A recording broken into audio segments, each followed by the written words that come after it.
Hello everybody, welcome back to my channel. I hope you're all doing wonderfully today. Thank you so much for stopping by. I hope you'll like this video and enjoy it. It's a little bit different from my other videos because I am outside and I have a wonderful little guest today. Ta-da! It's a Moosey! So this is Moose. He's my 4-year-old Alaskan Malamute. And I thought it would be really nice to just go and chill out in my garden. It was a gorgeous sunny day and I thought it would be nice to go and sit outside with little Moose and do some drawing. So I've been feeling pretty burnt out recently because of all of the digital work that I've been doing, and I really wanted to have a bit of a change of scenery and just do something that was different. So I decided to grab my sketchbook and head outside. I've been feeling really inspired recently by an artist called Molly Lemon, she's a printmaker and does, I believe, wood engraving. And she goes outside and draws all the time with her gorgeous dog Winnie. So I thought I would give it a go with my gorgeous dog Moose, who was then also joined by the little escapologist that is my parents' dog Merlin, who is the little Springer Spaniel that's running. Yes, there he is, the little whirligig. So I call him Giggers, which is short for whirligig, and he really lives up to his name. His butt's like a little helicopter. So see, it's always going. He's only 3 months older than Moose, so they both grew up together, and as you can see, they get on really well when Moose isn't trying to use his head as a battering ram to get him out of the way. They're both very, very good boys, and it gave me a chance to sit down on my little fairy circle and start drawing. So we've got a group of stones in our garden that are pretty big rocks, and they're all kind of in a circle around like a Christmas tree. It's a very big Christmas tree. I don't know what kind of tree it is beyond the fact that it was a Christmas tree that my parents planted, and then it grew. But there's a stone at its base that is covered in ivy, and on this particular morning when I was outside drawing, it looked so magical. Like the sun was just shining on it through the trees, and it had that gorgeous dappled sunlight, and it was all covered in ivy, and I thought, yeah, that's the thing I want to draw.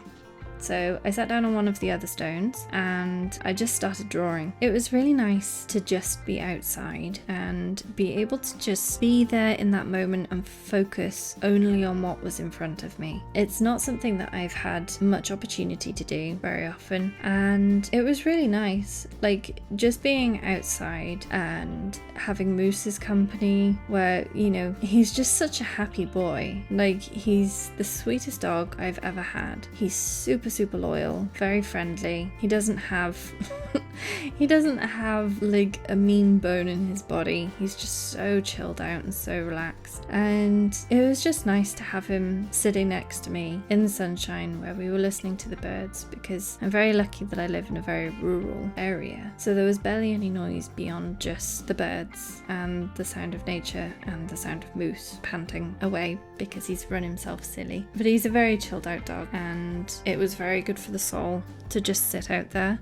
And it was kind of while I was sitting out there that I realised just how much I missed working on paper. I've spent such a long time having to fit into someone else's box, so someone else's style, like conforming to something that isn't naturally like me, that I've forgotten my style. I'd forgotten how I paint, how I draw. So this was a really lovely chance to kind of reset, and it was just really nice to start rediscovering like what my hand naturally does and what my brain is naturally drawn to, like the kind of style that is entirely my own and not dictated by some constraint or another, or having to try and copy someone else's style. It was just nice. And to be able to give yourself the freedom to make mistakes as well. Like this whole sketchbook, and the whole point of this sketchbook that I draw in, which is a Lecterm sketchbook, by the way, if anybody's interested. But the whole point of it is that it's an experimental sketchbook. It's not one of those pretty, perfect sketchbooks where all of the pictures have had a washi tape border around them so that they have perfect edges. This one is a sketchbook where I can just draw and not care about the results. I can just be free to create and experiment. And that was something that I really needed. Although at this stage I really did need to take a picture and head back in because I was getting quite numb. sitting on that rock. But you can see when I put my hand up in front of the camera where the colour changes. That's like the truest kind of colour of what it was like, where it was like a really vibrant, rich, warm green, and it was just stunning. I didn't capture that in the final painting because I sort of went off and did my own thing, because when I came back to finish it, it was like weeks later. And this painting ended up spending a long time in the ugly duck stage. So that stage where you think this looks rubbish, this looks rubbish, which you kind of hope eventually that if you keep working on it, it's going to look okay. Yeah, this one didn't reach that stage, I don't think, until the very end. But it was an experimental piece, and at this point I really wanted to try out some new materials, so I got these new pencils that are made by Kohinoor. They're like these stubby clutch pencils, and I really love them. And I was able to buy like a set of Winsor & Newton professional watercolour tubes, which I put in this lovely little pan. So these were my birthday present. And I wanted just like a palette that was natural, so nature-based. So I put together this one, and the colours are Permanent Rose, Yellow Ochre, Burnt Sienna, Burnt Umber. This one's Perylene Violet when eventually arrives. That one's Sepia, Perylene Green, Green Gold, Permanent Sap Green, Terra Verte, Mineral Green, Ultramarine Ash, Prussian Blue, and Indigo. So as you can see, 3 of the paints were still missing at this point. They did arrive the day after I was drawing this stage. But I wanted to create a palette that, for one, was limited. So this one's only got 14 colours in it, which isn't as limited as I think a lot of palettes can be, but it was still pretty limited by my standards. Like, it's more limited than the Schmink palette.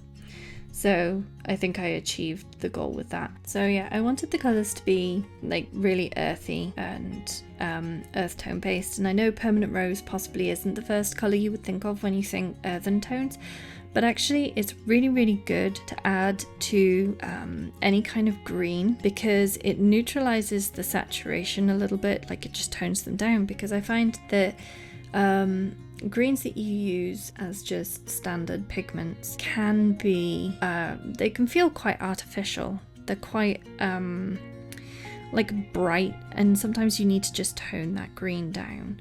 And it's the same with any of the other colours, like the blues, you add like a tiny bit of orange to them, which in this case would be the burnt sienna with a little bit of yellow ochre in it. And what you're doing is you are adding the complementary colour to it to just basically tone the saturation down a little bit and make it feel a little bit more natural. And you don't always have to do that. Like a lot of them, especially if you're in bright sunlight, for example, and you're getting a lot of like the light filtering through the leaves, you can just use like green gold straight out of the tube, or the like the permanent sap green is a very gorgeous green. But for the most part, my style of using watercolours is to build up the layers in glazes and to use more natural tones wherever I can.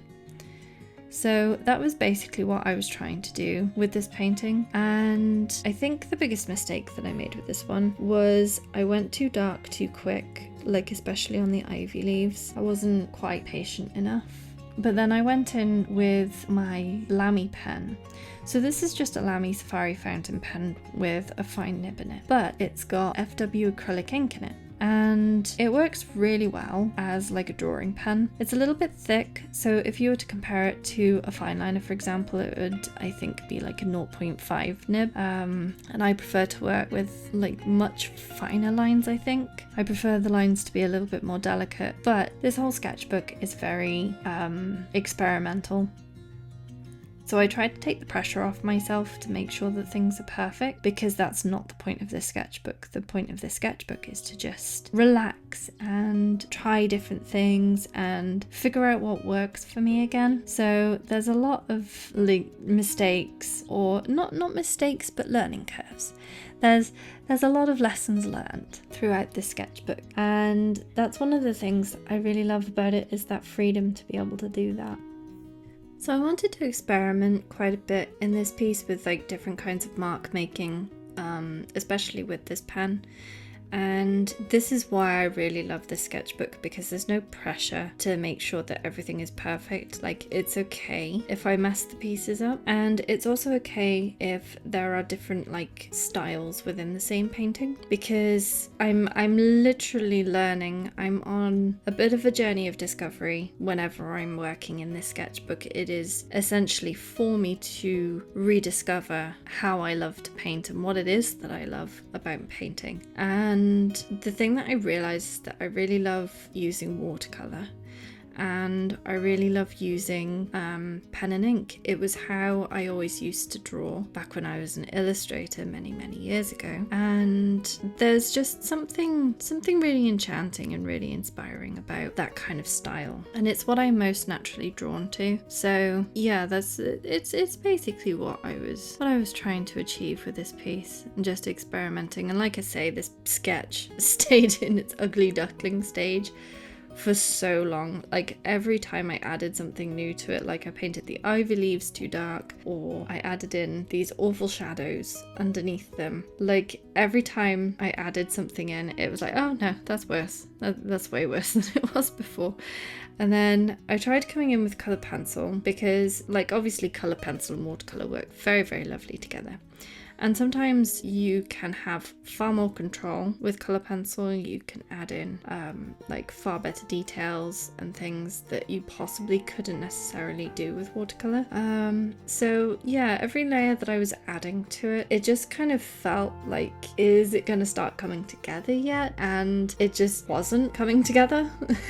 Like there was nothing that was cohesively binding it together yet. And I kept adding in like more and more marks, more and more like glazes and layers, just in the hopes that it was going to start looking like a decent, successful sketch, I suppose. At this point, it was like, yeah, this doesn't look anything like what I had in front of me at the time. And the picture that I'd taken, because I was recording on my phone, I had the reference picture on my iPod, and my iPod screen is tiny, so like I really couldn't see anything. By this stage, it was like, yeah, let's just do whatever feels right. And that's not necessarily a good thing, especially when you're supposed to be sketching from life. Even if you don't finish it on the day, it's still good to make sure that you stick to your references. And I didn't do that the second I painted those top ivy leaves a darker colour. They should have really stayed the lighter colour. So I don't know, I might do this one again, like on the next sunny day. I might go and sit down in the garden again and I actually like do the painting when I'm down there. Maybe not with Moose next time, because half the reason that I came inside was because he kept escaping and going into the house to go and visit my parents. And he's a big dog, and when him and Giggers get together, they are like two bulldozers, so you can imagine how welcome he is in a house. So yeah, maybe I will go and paint it like the next sunny day we have. It's pretty rainy at the moment, but if I can get down there, of course, because since I painted this, like I painted this back at the start of May, I think, and it's now the end of May. Yeah, 1st of May I did this, and it's now the end of May. And the garden looks like a jungle, so we'll see if I can get down there. But even if I don't, I might work from the reference picture and just do another one and hopefully do a better job with it, but we'll see. It served its purpose where I was able to test out all the nice new paints, and I was able to try out just like a few different styles and techniques, and you know, I should probably move on to painting something different, I think. But for what it's worth, the mineral green and ultramarine ash are actually two new paints that Winsor & Newton are doing.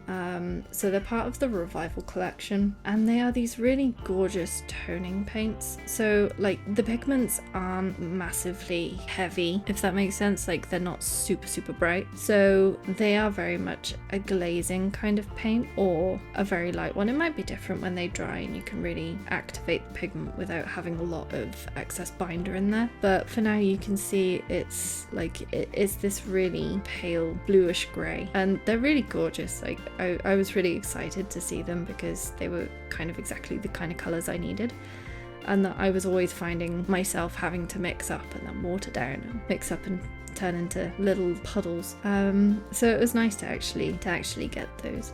There are a couple of Daniel Smith watercolours that I want to get, but for now I just made do with those ones. So yeah, I was happy with them. And it was a fun way to try out my new palette as well. And it definitely serves the purpose that I bought it for. So like where I just want it to be natural tones, it's really, really nice for that. And I'm really looking forward to painting more with it. But yeah, like those ivy leaves were way too dark. And I ended up bringing in some white gouache. Now, I have a very love-hate relationship with gouache, and I have my reasons for that. But with gouache, I find that in my paintings, the colours would get muddy really quickly, which is not a fault of the paint. It's entirely like my methods of using them. But I just prefer watercolour, because once watercolour goes down on paper, it will like sink into the fibres and it will stay there. Whereas gouache will not do that, because gouache has like a calcium carbonate component, and the particles of that are really big, just to kind of nerd out a little bit into the chemistry of paint making. The calcium carbonate particles prevent the gouache and the binder from sinking into the paper, which is why when you're painting with it, you can reactivate the paint on the surface. And where I naturally gravitate towards working in layers and building colours up from light to dark, you can't really, I mean, you can do that with gouache, but generally with gouache, you work the other way. You work from dark to light and you add lighter colours in. So it's just a mismatch, basically, of technique and what the paint is for. I've never been very good at using things like acrylics or like gouache and stuff. I've always preferred watercolour and coloured pencil and inks and that sort of thing. I used to work a lot with acrylic ink, and that was always really nice, but I think I prefer watercolour just to be able to move it around a little bit, whereas acrylic ink, once it goes down, it's staying there, and unless you work very, very fast, you can't colour with it as easily as you can with watercolour. So at this point, once I've got all of the colours down, I decided to clean out my rotoring pen, and I love rotoring pens. They are wonderful, but this one's a 0.4 nib, and to be fair, I have never seen that size before. I've seen 0.25s, which is usually what I would work with, and I've seen 0.35, I believe, and I have seen 0.5s, but I've never seen a 0.4. But I happened to come across this, is it a nib? I suppose it's a nib, the pen, because I don't think this one came with the body, it was actually just the pen top that I bought. And again, it's loaded with FW acrylic inks, which are De La Rowney brand acrylic inks. And I started adding in the lines and stuff, and suddenly the painting started finally going from the ugly duckling stage. It started to come together, and it started to actually look something close to what I wanted it to look like. And this is another problem with gouache, is because I like adding little details in afterwards with inks and stuff, the gouache will actually like lift up and it will clog the nib quite quickly. So I have to keep cleaning, and it breaks the flow of actually doing all these drawings where you just kind of get into a zen state and just start drawing lines. And that's one of the reasons why I really love painting with watercolour and using the pens, because it is very relaxing, as long as the nib doesn't clog and stop working.